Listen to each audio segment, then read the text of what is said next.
آمنين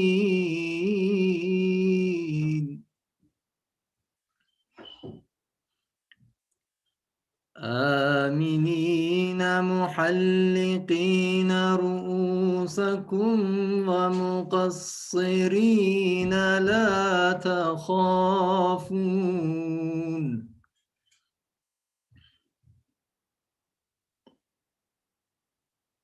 فعلم ما لم تعلموا فجعل من دون ذلك فتحا قريبا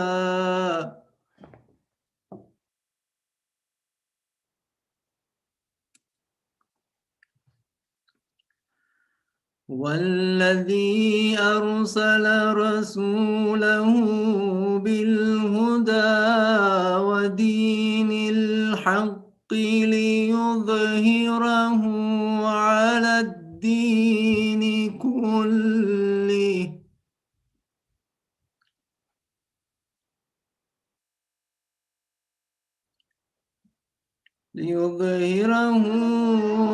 الدين كله وكفى بالله شهيدا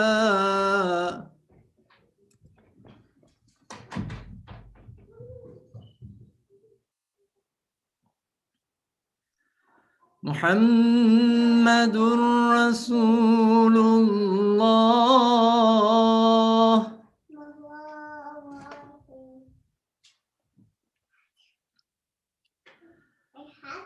محمد رسول الله والذين معه أشداء على الكفار رحماء بينهم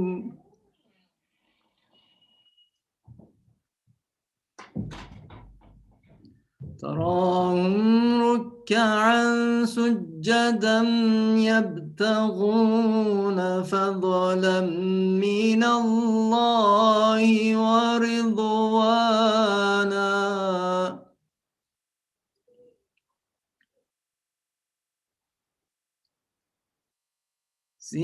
سيماهم في وجوههم من أثر السجود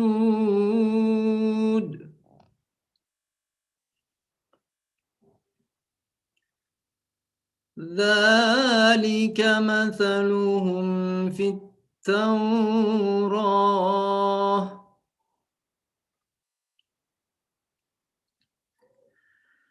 ومثلهم في الإنجيل كزرع أخرج شطأه فآزره فاستغلظ فاستوى على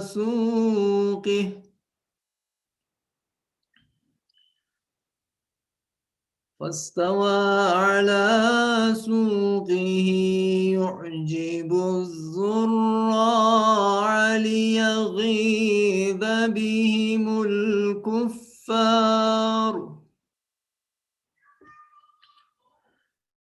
وعد الله الذين آمنوا وعملوا الصالحات منهم مغفرة وأجرا عظيما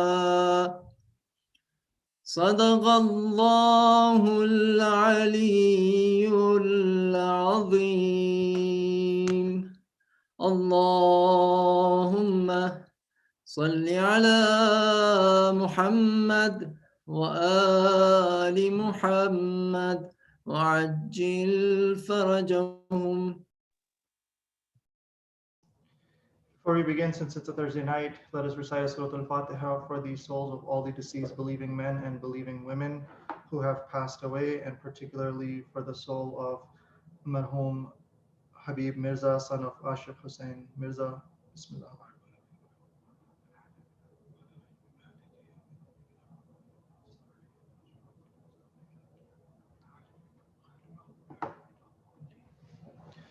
أعوذ بالله السميع العليم من شر الشيطان اللعين الرجيم بسم الله الرحمن الرحيم سبحان الله والحمد لله رب العالمين الرحمن الرحيم مالك يوم الدين والصلاة والسلام وتحية والإكرام على أشرف الأنبياء والمرسلين حبيب الله العالمين أبي القاسم محمد اللهم صل على محمد وآل محمد وعلى آله وعترته وأهل بيته الطيبين الطاهرين المعصومين المظلومين ولعنة الله على أعدائهم ومنكر فضائلهم وغاصب حقوقهم من الآن إلى قيام يوم الدين الحمد لله الذي جعلنا من المتمسكين بولاية أمير المؤمنين وأبنائه المعصومين أما بعد قال الله عز وجل في كتابه الكريم بسم الله الرحمن الرحيم وآتيناه الحكم صبيا صدق الله العلي العظيم وصلوا على محمد وآله الطاهرين اللهم صل على محمد وآل محمد وعجل فرجهم. Brothers and sisters in Islam, Assalamu alaikum wa rahmatullahi wa barakatuh. Last week was the birth of our ninth Imam, Imam Muhammad al-Taqi al-Jawad alayhi salatu was salam. Allahumma salli ala Muhammad wa ala Muhammad. And we combine that program with the birth of Amir al-Mu'mineen. And of course, when there's Amir al-Mu'mineen, there's no comparison. No one else can even have a chance. And so what I'm hoping that we can do today, since it's just a Dua Kumayl program, there's no munasabah, there's no occasion, is that we can dedicate tonight's program to remembering our ninth Imam, Imam Jawad alayhi salatu wassalam, and just a few points in regard to him, and a few lessons that we can take from his life and his significance, both in terms of our aqidah as well as some from an akhlaqi perspective as well. Our ninth Imam, Imam Jawad alayhi salam, he was born on the 10th of Rajab in the year 195 after Hijrah, so almost 2 centuries have passed since the period of the Holy Prophet. When our ninth Imam was born, his father, our eighth Imam, Imam Rida alayhi salatu wassalam, Allahumma salli ala Muhammad wa ala Muhammad, he was over 40 years of age and he had not had any children. And many people, including unfortunately some family members and companions, were using this as an excuse to doubt the imamat of Imam Rida alayhi salatu wassalam. And so when Imam Jawad alayhi salam was finally born, well over 40 years after when Imam Rida alayhi salam was well over 40 years, this occasion, the 10th of Rajab, this was a source of great celebration for the followers of Ahlul Bayt and for the Imam himself, not from that personal perspective that he wanted to necessarily show that, as far as any of the personal accusations, but rather from the perspective of showing the continuity of imamat, that here's finally the heir that Allah subhanahu wa ta'ala has given him, who will now be the succession and the continuation of the chain and the link of imamat that Imam Rida alayhi salam was occupying at that time. So that birth of Imam Jawad alayhi salam, we celebrate it every year, of course, as part of our occasions and our programs and our calendar. But even for Imam Rida alayhi salam, the birth of Imam Jawad was an occasion, an event of great celebration and great festivity took place at that time. And for this reason, among other reasons, he became known as Ibn al-Rida, as the son of Imam Rida alayhi salam. Partly that term Ibn al-Rida is to signify the status of Imam Rida alayhi salam, that he became so prominent that after him, all the Imams were called Ibn al-Rida.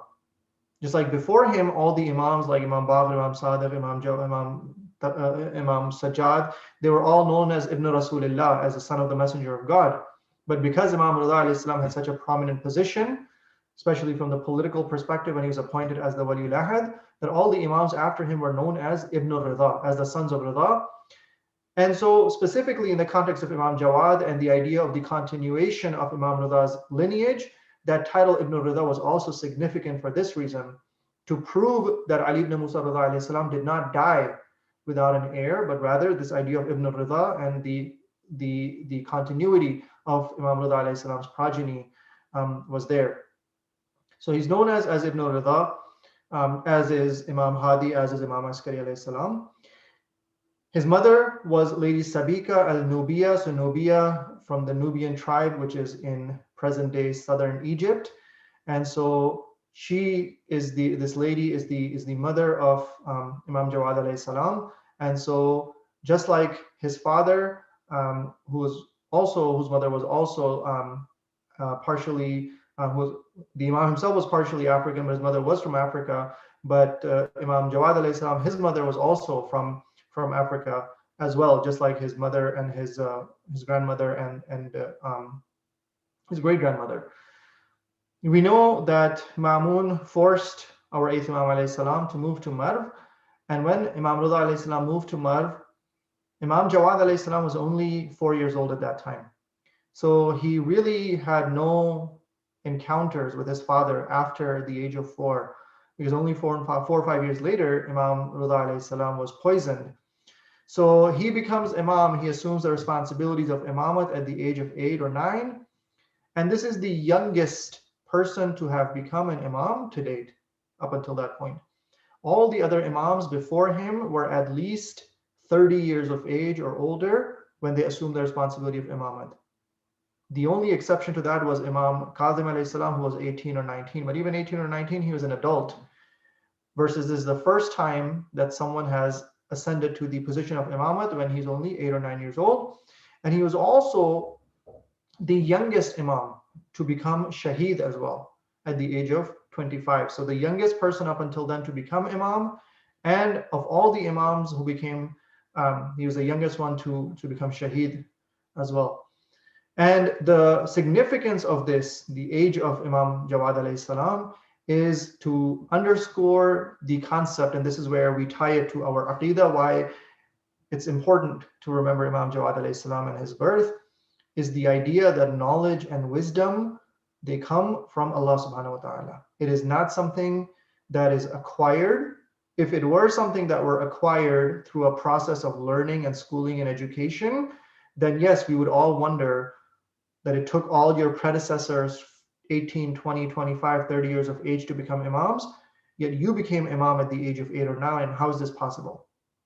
But if we accept the concept of ilmul ladunni, ilm, that knowledge that comes directly from Allah subhanahu wa ta'ala, then it doesn't matter if a person is 9 years old or even younger than that. And the best example for that we have is Prophet Isa alayhi salam in the Holy Quran, when he's only 3 days of age. And Lady Maryam brings him back to Jerusalem, and the people are wondering, and he performs that miracle where he speaks, and he says, قَالَ إِنِّي عَبْدُ اللَّهِ أَعْطَانِيَ الْكِتَابَ وَجَعَلَنِي نَبِيًّا. He says, when he's only 3 days old, he says that I am a servant of God, Allah has granted me the book, and he has made me a Nabi. So Allah gave him the book and gave him nubuwwat when he was only 3 days old. So, Allah, tu'izzu man tasha wa tudhillu man tasha. He gives dignity and honor and position to whoever that he deems appropriate. And so if he's able to give prophethood to Prophet Isa alayhi salam at the age of 3, then it shouldn't surprise us or worry us that Allah gave imamat to Imam Jawad alayhi salam at the age of 8 or 9. The Quran also refers to Prophet Yahya alayhi salam, and that's where I'm hoping to do for the remainder of the time, is there's many similarities and parallels between Prophet Yahya, Nabi Yahya alayhi salam, who's referred to in English as John the Baptist, and between Imam Jawad alayhi salam. Just like we talked about Imam Rida alayhi salam, that Imam Rida alayhi salam was getting older, and he faced these challenges and claims, especially including some within Bani Hashim, some of his own cousins and family members. Similarly, we see in the example of Prophet Yahya alayhi salam that his father, Prophet Zakaria alayhi salam, or Zacharias, was also getting old. And he was also afraid of his cousins, who are all rabbis, right? So this says in the Holy Quran, وَإِنِّي خِفْتُ الْمَوَالِ مِنْ وَرَائِي وَكَانَتْ إِمْرَأَتِي عَاقِرًا فَهَبْ لِي مِنْ لَدُنْكَ وَلِيًّا. He says, I am afraid of my mawali, I'm afraid of some of these people around me, my family members, and my wife is barren. فَهَبْلِي مِنْ لَدُنْكَ وَلِيًّا. Oh Allah, grant me a wali, grant me a successor from yourself. يَرِثُنِي وَيَرِثُ مِنْ آلِ يَعْقُوبَ وَاجْعَلْهُ رَبِّي رَضِيًّا. he will inherit me, and he will inherit and continue the legacy of the family of Yaqub. وَجْعَلْهُ رَبِّي رَضِيًّا, and make him, O Allah, someone who is radi, who is pleased with whatever that you command. It's an interesting that when we pray for children or when we have children, what are the kind of things that we should pray for our children? Right? Even when we're very optimistic, even when we're very positive and religious minded, and we have good intentions, a lot of times we're praying that, oh Allah, give my child academic success, let them get good grades, let them be happy, let them be successful, let them be, a doctor, engineer, lawyer, these things. And it's fine to work toward those things. But what is the first thing that Nabi Zakaria is praying toward? وَجْعَلْهُ رَبِّي رَضِيًّا. Oh Allah, make this child radi, make this child pleased with whatever you decree. That's the first thing that Nabi Zakaria is praying for. And so, of course, he's given that child who is Prophet Yahya alayhi salam as part of that miracle. Similarly, just like Imam Jawad alayhi salam, Prophet Yahya alayhi salam is also someone who was given authority as a child. So we talked about the example of Prophet Isa alayhi salam. Similarly, when it comes to Prophet Yahya alayhi salam, or for Prophet John, peace be upon him, the Quran says, وَآتَيْنَاهُ الْحُكْمَ صَبِيًّا. God says that we gave him hukm when he was a sabi, when he was a small child, when he was a toddler. What is this hukm? Right? What is this hukm that the Quran is referring to? We look in other places in the Quran when Prophet Musa is talking to the Pharaoh, he says, فَوَهَبَ لِي رَبِّي حُكْمًا وَجَعَلْنِي مِنَ الْمُرْسَلِينَ. That Allah has given me hukm, Allah has given me knowledge and authority, and he has made me among the messengers. So Allah is saying that we gave hukm, we gave authority, and we gave knowledge to Prophet Yahya alayhi salam when he was a sabi, when he was a toddler, the term sabi is used for a small child. Similarly, one of the titles of our ninth Imam, depending on which culture, some of us refer to him as Imam Jawad, some of us refer to him as Imam Taqi. But similarly, when we look at the example of Prophet Yahya in the Quran, Allah subhanahu wa ta'ala says, وَحَنَانًا مِلَّا dunna wa zakatan wa kana taqiyya. Another quality that the Quran describes of Prophet Yahya alayhi salam is that he was taqi. He was observant of his responsibilities toward Allah. He had taqwa, he was God conscious. Just like our ninth Imam alayhi salam is also referred to as Imam Taqi alayhi salatu wassalam. Allahumma salli ala Muhammad wa ali Muhammad. But the most important takeaway for us from this comparison and this example of Prophet Yahya and also Prophet Isa alayhi salam is that authority and knowledge is something that is given by Allah subhanahu wa ta'ala. It is not learned, it is not acquired through study or research, and therefore there is no age for it. And perhaps this is why he was made Imam. Perhaps this is why Imam Jawad alayhi salam was made Imam at this age, not only because he was young, not only because he was 8 or 9 years old, because also he had been away from his father for the past 4 years. So no one could even make the accusation that his father taught him all these things. Well, his father, who was the previous Imam, he hasn't seen him since he was 4 years of age. So that's another piece of evidence that we have, and for this concept of Imamat is something where the knowledge is directly from Allah subhanahu wa ta'ala, that it is not through the conventional learning methods, right? So for example, I don't know German. If I want to learn German, I go to German 101 and then 102 and then 201 and 202, and then eventually I master the German language. If I don't know physics, I take basic introductory physics and then I learn more physics and more, and then eventually I become like a PhD in physics. When it comes to the knowledge of the Imams, there is no gradual learning acquisition process. The knowledge is directly through ilham, through inspiration from Allah subhanahu wa ta'ala. And we don't have time today, but we can actually logically prove the necessity of knowledge from Allah subhanahu wa ta'ala, as we have done, I believe, before in the context of Imam Hadi alayhi salam. But of course, not everyone was convinced, not everyone accepted the imamat of our ninth Imam alayhi salatu wassalam, and especially this age was used as a factor to attack the Shias, that you people, you claim to be following the waris of the Prophet, you believe your Imams have this power and that power. Look who your Imam is now. It's this little 9-year-old boy. And so this was especially difficult for some of the elders and some of the scholars of the Shia community. But then we saw others who were loyal to the Ahlul Bayt alayhimus salam. And in those cases, those individuals made it very clear that they recognized and they had the proper ma'rifat and the proper understanding of the Imam of the time. We see an example where one of the uncles of Imam Rida alayhi salam, so one of the brothers of Imam Kadhim alayhi salam, one of the sons of Imam Sadiq alayhi salam, he was one of the eldest living members of the Bani Hashim, and there's an incident mentioned that this uncle of Imam Rida, the brother of Imam Qasim, I want to say his name was Ali bin Ja'far. I'm not 100% sure on the name, but nonetheless, he's one of the sons of Imam Ja'far al-Sadiq alayhi salam, and one of the elders and scholars of Bani Hashim, who was very elderly at that time. And he was in Masjid al-Nabawi. He was speaking to a group of people, and he was answering their religious questions, and he was giving sort of a somewhat of a lecture in that gathering. And as he's speaking, Imam Jawad alayhi salam enters. And as soon as this individual, the son of Imam Sadiq alayhi salam, the brother of Imam Qasim, as soon as he sees Imam Jawad alayhi salam, he rushes toward him and he shows a lot of respect toward him, and he kisses his hands and he showers praises and salutations and greetings toward him.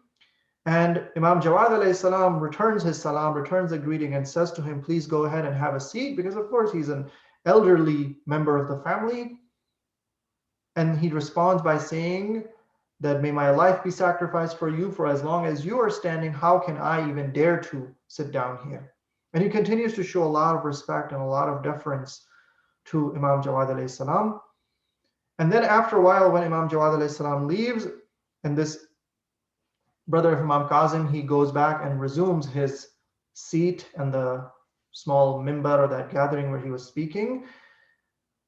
And people object, and they say, what are you doing here? Look at your long beard. You're this respected, knowledgeable 80-plus-year-old man who's this elder of Bani Hashim, and this was some 9-year-old child.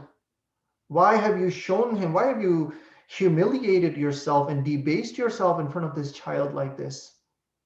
And the response of that brother of Imam Qasim alayhi salam, the response is a response of someone who has ma'rifat of the Imam of his time. He says that, do you not know that despite him being only 9 years old, and despite me having this long beard, that Allah found him more worthy to put the imamat within him rather than to look at my long beard and to give the imamat and place the imamat to myself? The fact that Allah has chosen him for the imamat, and the fact that Allah has given imamat to this 9-year-old boy, that necessitates it for me, that makes it compulsory for me to show this level of respect, to show this level of deference, because it is not me, despite my age and knowledge and wisdom and white beard, but rather it is this 9-year-old child whom Allah has chosen as the hujjat, as the authority of Allah upon his creation, upon the jinn and upon the ins. Sallu ala Muhammad wa ali Muhammad. Allahumma salli ala Muhammad wa ali Muhammad. Lastly, with only a few minutes left, I just want to, from an akhlaqi perspective, it's always important that we remember some sort of lesson or some sort of teaching that we can benefit from our Imams whom we remember. So one short narration that I would like to share among the many pieces of wisdom and knowledge that we have for us from our 9th Imam alayhi salam. It's a short hadith where our 9th Imam alayhi salam says, Thalathu man kunna fihi lam yandam. The Imam says that there are 3 things. So switching gears here to a more akhlaqi topic. our ninth Imam tells us that there are three things that whoever has these three things or these three qualities, then that person will not face regret. In other words, these three things will help prevent regret in a person. Number one, the Imam says, tarkul ajala, to abandon haste. Number two, wal mashwara, to do consultation, mashwara with others. Number three, what tawakkul ala Allah indal azim, and to have faith upon Allah when we are determined to do something, or reliance upon God after making a resolution. So, we have different kinds of narrations on akhlaqi and amali topics, right? We have a narration that'll talk about the importance of namaz, a narration that'll talk about the importance of fasting, and those are important as well. But here we have a narration that is giving us a piece of advice that's so broad and helpful that it's applicable to all aspects of our life. Whether it's something like, should I buy this car or should I buy that car? Should I quit my job or stay with this job? Should I move to a new city? Should I not move to this other city? Should I get married to this person? Should I not get married? Any sort of personal decision I have to make, any sort of financial decision that I have to make, any sort of decision that has any kind of ramifications, the Imam is giving us a principle that applies to all of these situations. It's not just a hadith about the importance of namaz and that hadith only applies to namaz. This principle that the Imam is giving us, these are life lessons.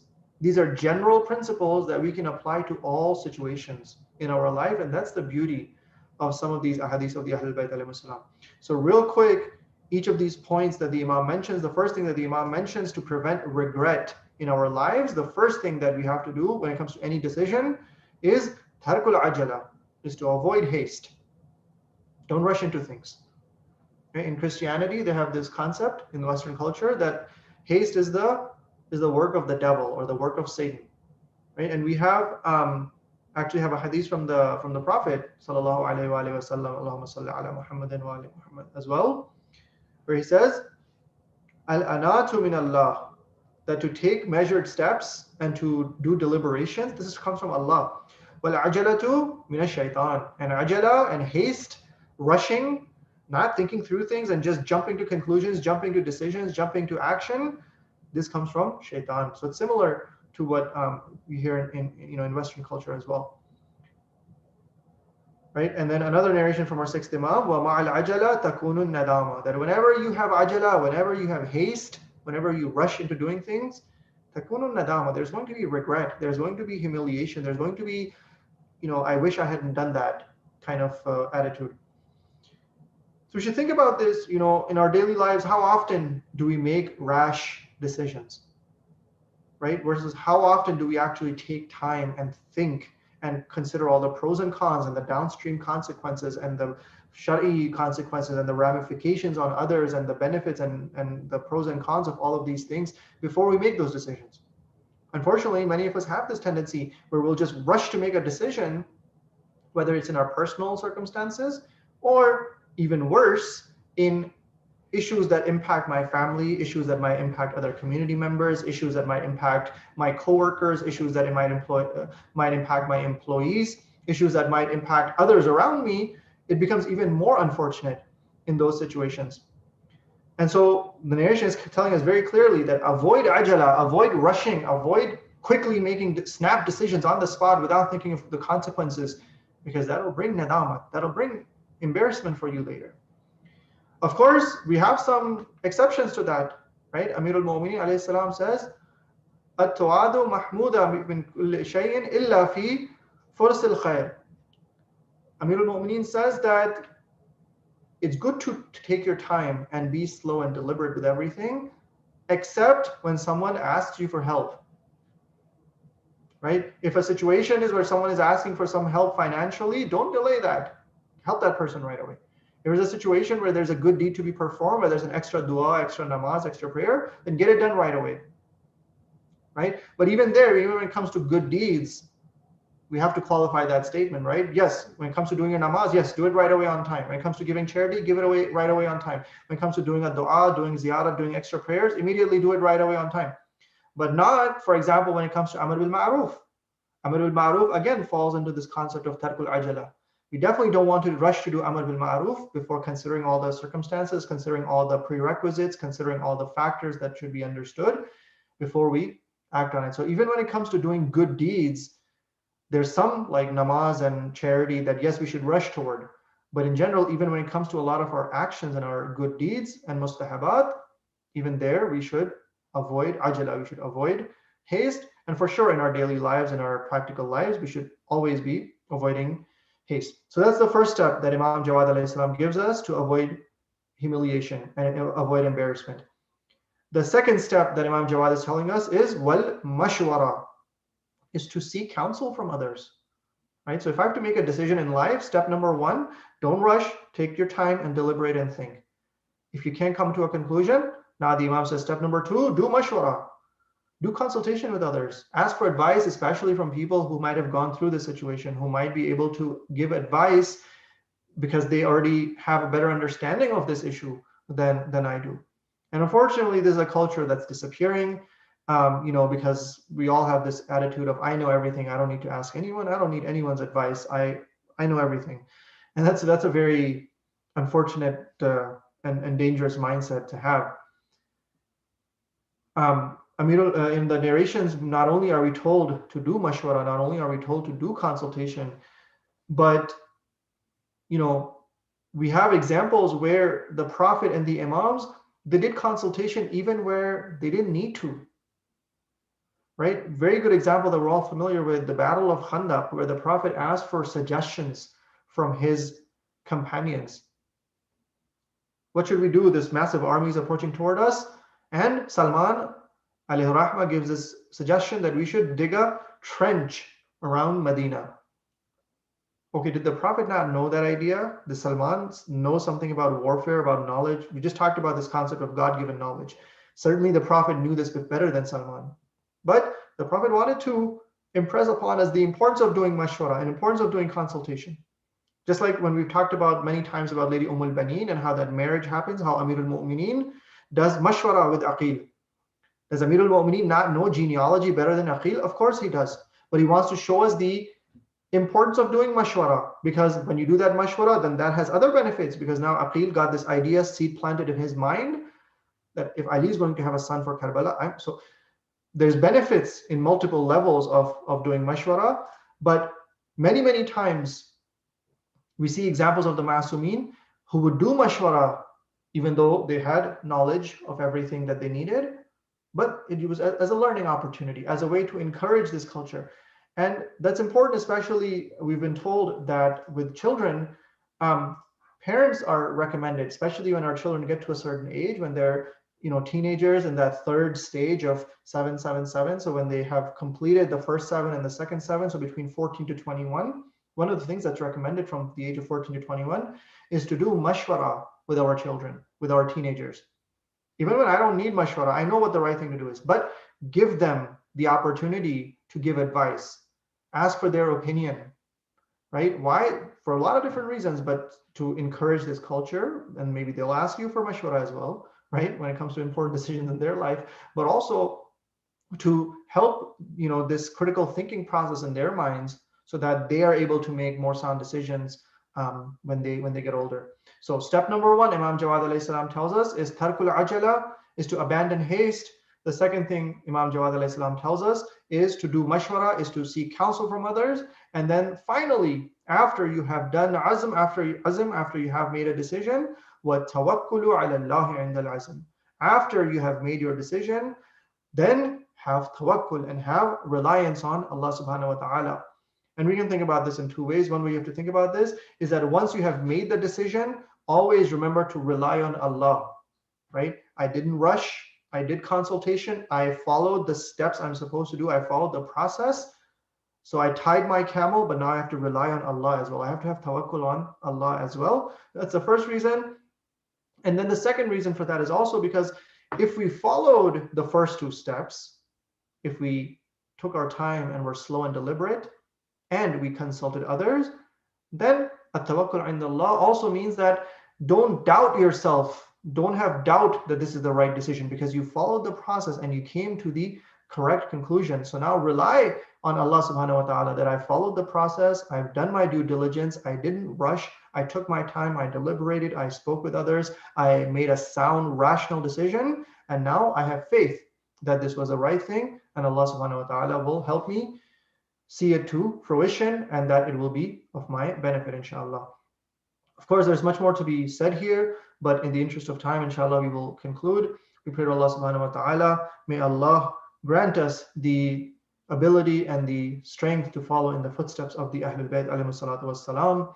May Allah grant us the ability to raise our children to love and follow in the footsteps of the Ahlul Bayt alayhi salam. May Allah grant us all the ziyarat of Imam Jawad alayhi salam fi dunya, and may Allah grant us the intercession and the shafa'at of Imam Jawad alayhi salam fil akhirah.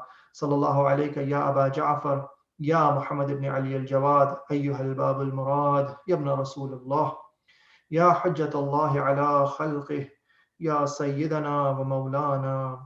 إنا توجهنا واستشفعنا وتوسلنا بك إلى الله وقدمناك بين يدي حاجاتنا يا وجيها عند الله اشفع لنا عند الله يا وجيها عند الله اشفع لنا عند الله بحقك وبحق جدك وبحق جدتك وبحق آبائك وأولادك الطاهرين وصلى الله على سيدنا ونبينا محمد وآله الطيبين الطاهرين اللهم صل على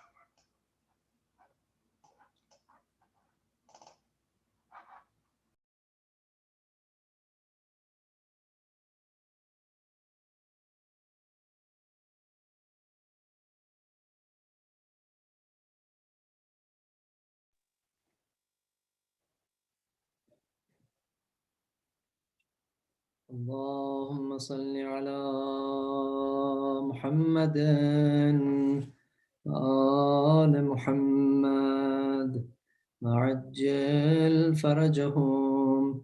بسم الله الرحمن الرحيم.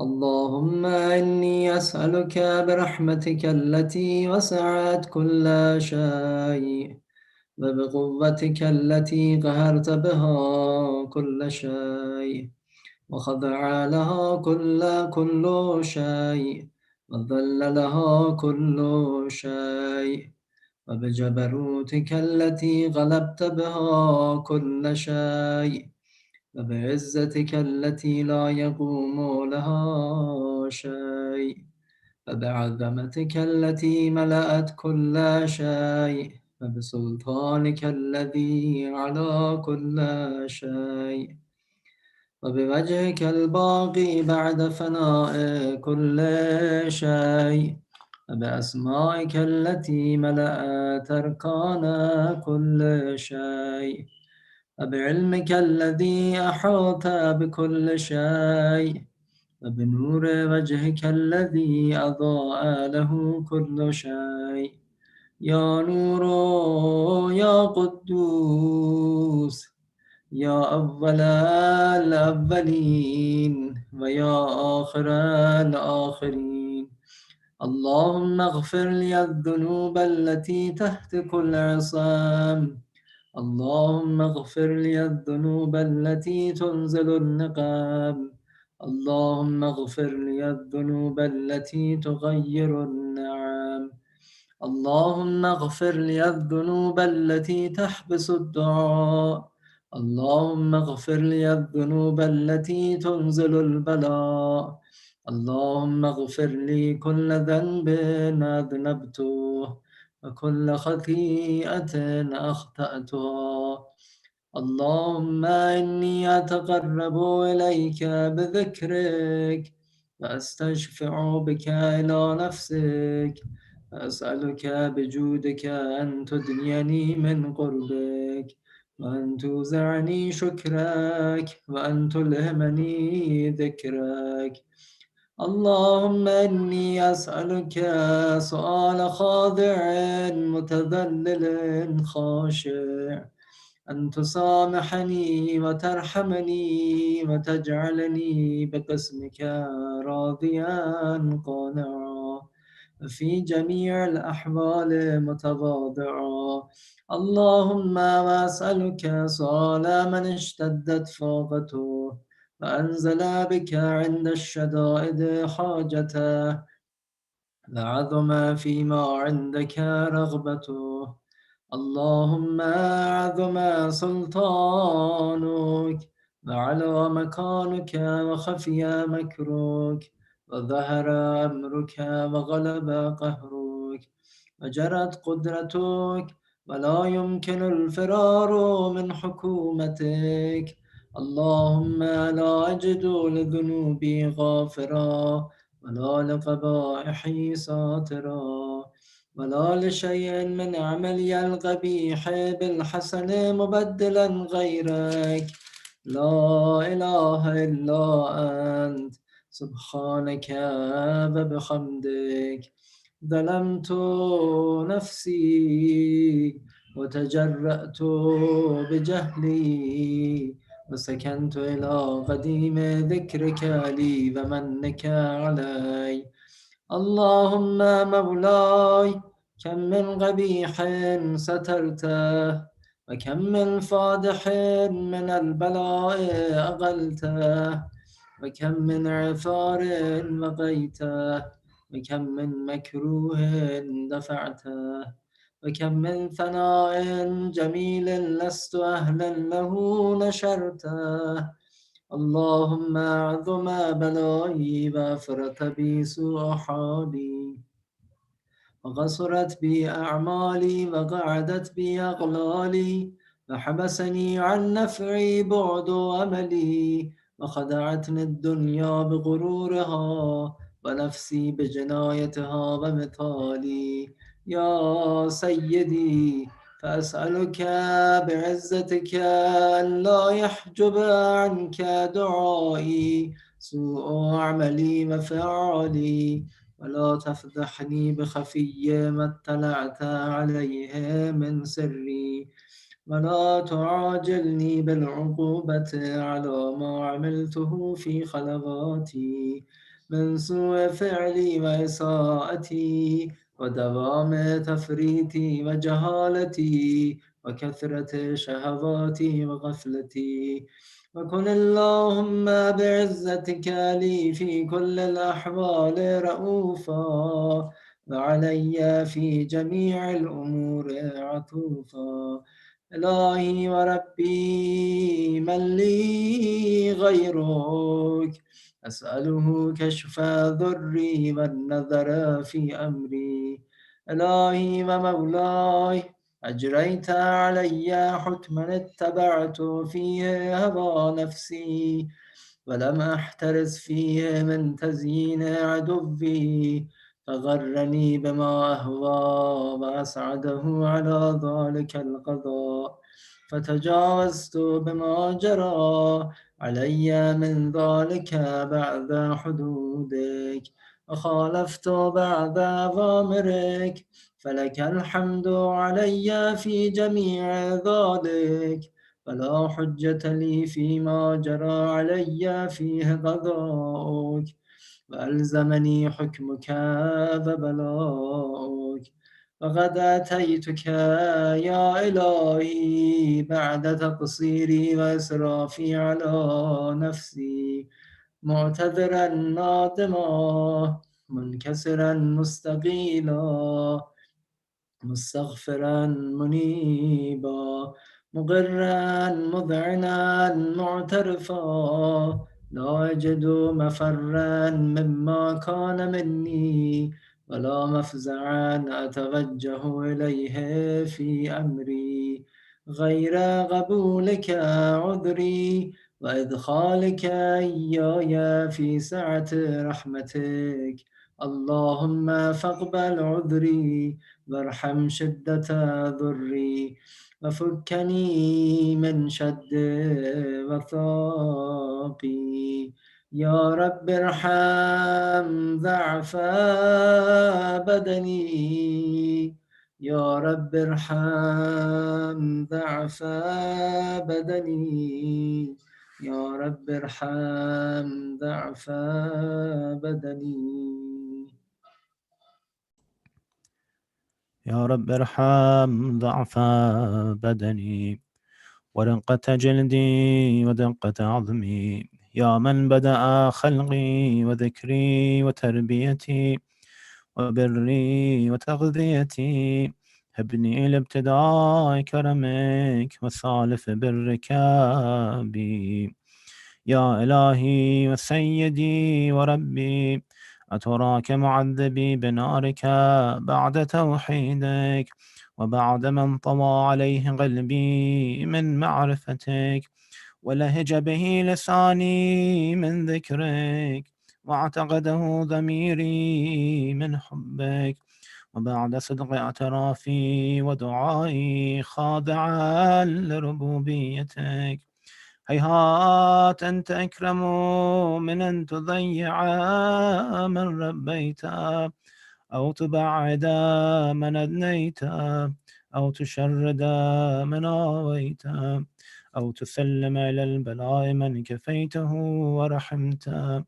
وليت شعري يا سيدي وإلهي ومولاي، أتسلط النار على وجوه خرت لعظمتك ساجدة، وعلى ألسن نطقت بتوحيدك صادقة، وبشكرك مادحة، وعلى قلوب اعترفت بإلهيتك محققة، وعلى ضمائر حوت من العلم بك حتى صارت خاشعة، وعلى جوارح سعت إلى أوطان تعبدك طائعة، وأشارت باستغفارك مذعنة. ما هكذا الظن بك، ولا أخبرنا بفضلك عنك يا كريم يا رب.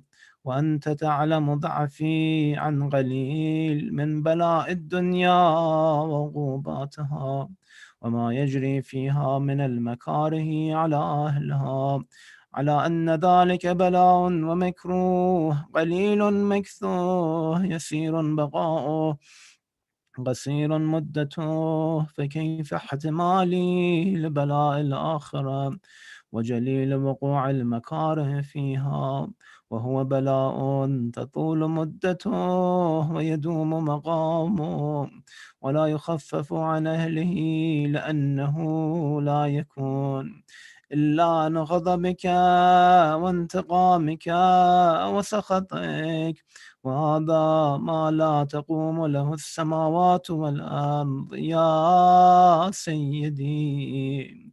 فكيف لي وأنا عبدك ضعيف ذليل الحقير المسكين المستكين، يا إلهي وربي وسيدي ومولاي، لأي الأمور إليك أشكو، ولما منها أضج وأبكي، لأليم العذاب وشدته أم لطول البلاء ومدته. فلئن صيرتني للعقوبات مع أعدائك، وجمعت بيني وبين أهل بلائك، وفرقت بيني وبين أحبائك وأوليائك، فابني يا إلهي وسيدي ومولاي وربي.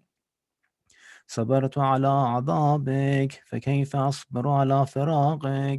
وهبني صبرت على حر نارك، فكيف أصبر عن النظر إلى كرامتك؟ أم كيف أسكن في النار ورجائي عفوك؟ فبعزتك يا سيدي ومولاي أقسم صادقا، لئن تركتني ناطقا لأضجن إليك بين أهلها ضجيج العاملين، ولأصرخن عليك صراخ المستصرخين، ولأبكين عليك بكاء الفاقدين، ولأنادينك أين كنت يا ولي المؤمنين، يا غاية آمال العارفين، يا غياث المستغيثين، يا غياث المستغيثين، يا غياث المستغيثين، يا حبيب قلوب الصادقين، ويا إله العالمين.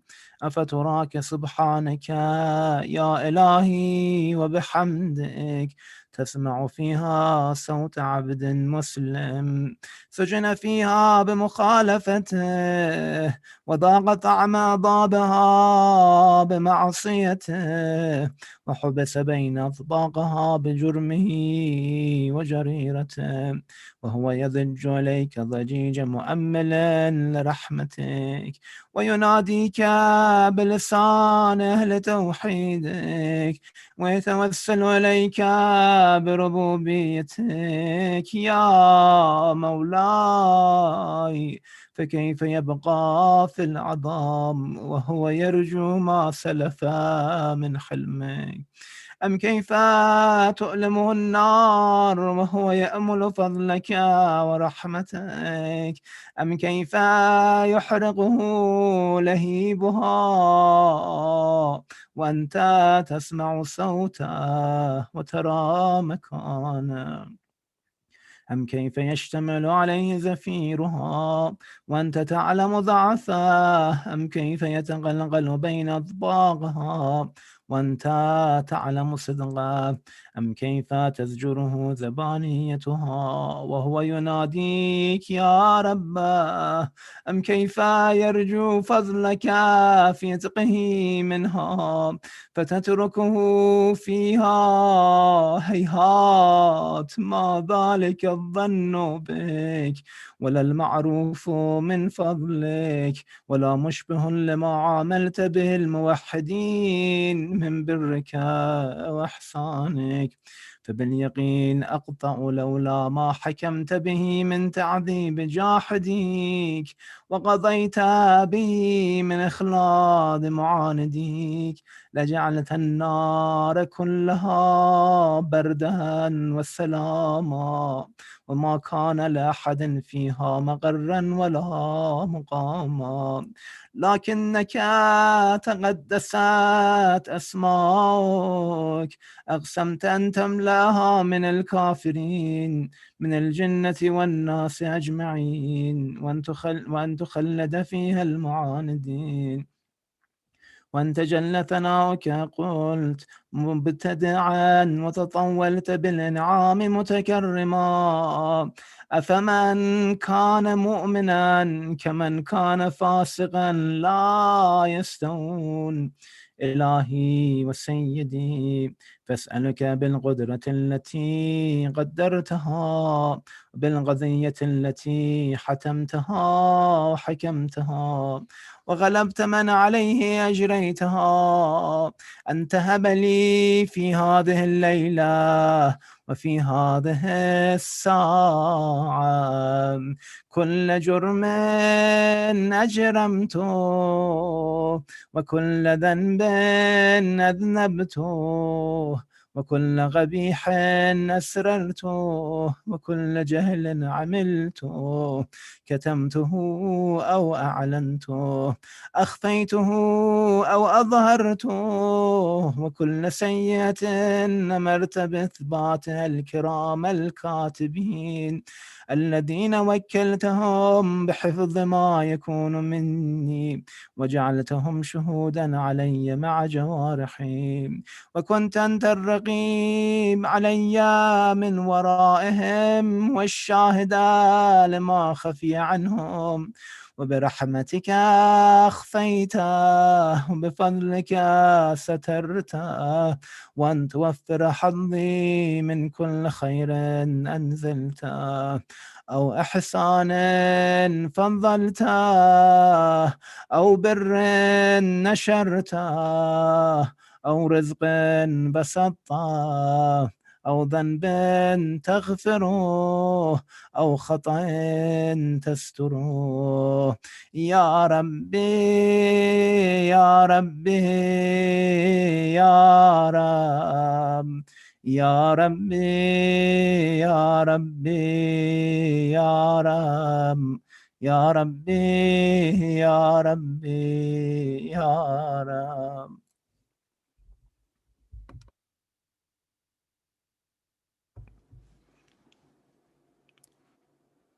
يا إلهي وسيدي ومولاي ومالك رقي، يا من بيده ناصيتي، يا عليما بضري ومسكنتي، يا خبيرا بفقري وفاقتي، يا ربي يا ربي يا رب، يا ربي يا ربي يا رب، يا ربي يا ربي يا رب، أسألك بحقك وقدسك وأعظم صفاتك واسمائك أن تجعل أوقاتي من الليل والنهار بذكرك معمورة وبخدمتك موصولة وأعمالي عندك مقبولة، حتى تكون أعمالي وأورادي كلها وردا واحدا، وحالي في خدمتك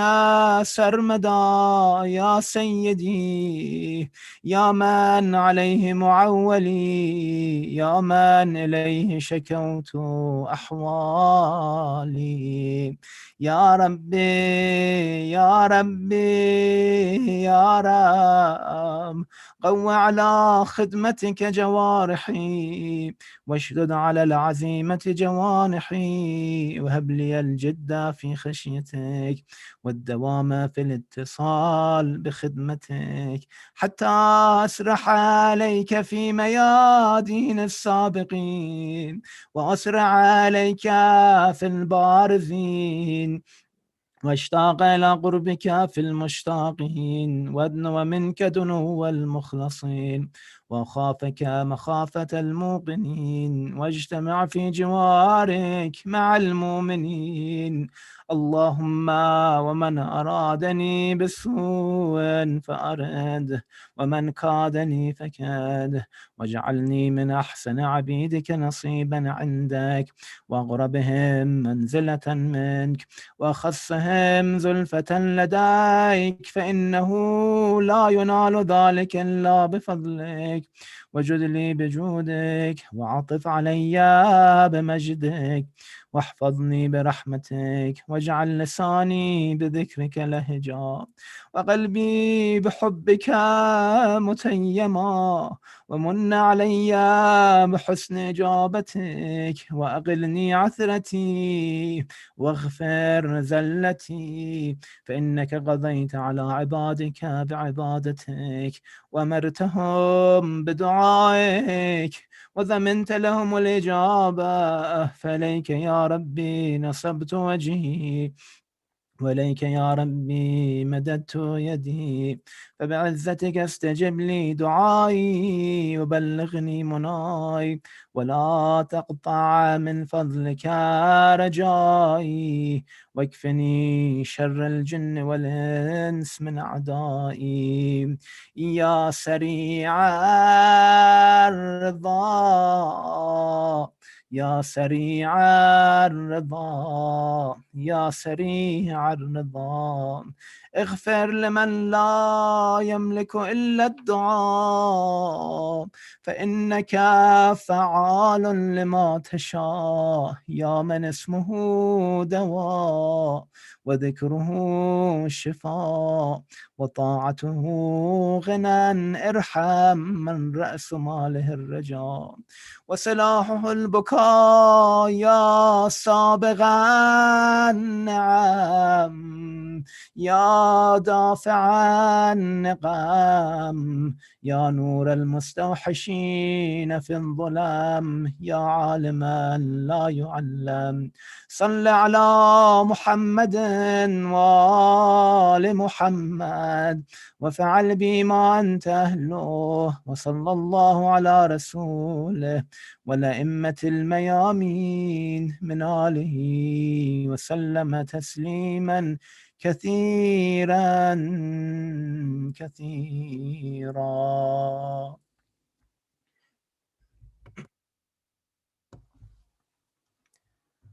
اللهم صل على محمد وآل محمد وعجل فرجهم. زيارة وارث. السلام عليك يا وارث آدم صفوة الله، السلام عليك يا وارث نوح النبي الله، السلام عليك يا وارث إبراهيم خليل الله. السلام عليك يا وارث موسى كليم الله. السلام عليك يا وارث عيسى روح الله. السلام عليك يا وارث محمد حبيب الله. السلام عليك يا وارث أمير المؤمنين عليه السلام ولي الله. السلام عليك يا ابن محمد المصطفى. السلام عليك يا ابن علي المرتضى. السلام عليك يا ابن فاطمة الزهراء. السلام عليك يا ابن خديجة الكبرى. السلام عليك يا ثار الله وابن ثاره والوتر الموتور. أشهد أنك قد أقمت الصلاة وآتيت الزكاة وأمرت بالمعروف ونهيت عن المنكر وأطعت الله ورسوله حتى أتاك اليقين. فلعن الله أمة قتلتك ولعن الله أمة ظلمتك ولعن الله أمة سمعت بذلك فرضيت به. يا مولاي يا أبا عبد الله، أشهد أنك كنت نورا في الأصلاب الشامخة والأرحام المطهرة، لم تنجسك الجاهلية بأنجاسها ولم تلبسك من مدلهمات ثيابها. وأشهد أنك من دعائم الدين وأركان المؤمنين. وأشهد أنك الإمام البر التقي الرضي الزكي الهادي المهدي. وأشهد أن الأئمة من ولدك كلمة التقوى وعلام الهدى والعروة الوثقى والحجة على أهل الدنيا. وأشهد الله وملائكته وأنبياءه ورسله أني بكم مؤمن وبي بكم موقن بشرائع ديني وخواتيم عملي وقلبي لقلبكم سلم وأمري لأمركم متبع. صلوات الله عليكم وعلى أرواحكم ولا أجسادكم ولا أجسامكم ولا شاهدكم وعلى غائبكم ولا ظاهركم وعلى باطنكم بأبي أنت وأمي يا ابن رسول الله. بأبي أنت وأمي يا أبا عبد الله. لقد عظمت الرزية وجلت المصيبة بك علينا وعلى جميع أهل السماوات والأرض. فلعن الله أمة أسرجت وألجمت وتهيأت لقتالك يا مولاي. يا أبا عبد الله، قصدت حرمك وأتيت إلى مشهدك أسأل الله بالشأن الذي لك عنده وبالمحل الذي لك لديه أن يصلي على محمد وآل محمد وأن يجعلني معكم في الدنيا والآخرة. اللهم صل على محمد وآل محمد. All together, let's recite Amin Yajib 5 times. بسم الله الرحمن الرحيم. أمن يجيب المضطر إذا دعاه ويكشف السوء. أمن يجيب المضطر إذا دعاه ويكشف السوء. أمن يجيب المضطر إذا دعاه ويكشف السوء. أمن يجيب المضطر إذا دعاه ويكشف السوء. أمن يجيب المضطر إذا دعاه ويكشف السوء ويكشف الهم ويكشف الضر. على محمد وآله صلوات.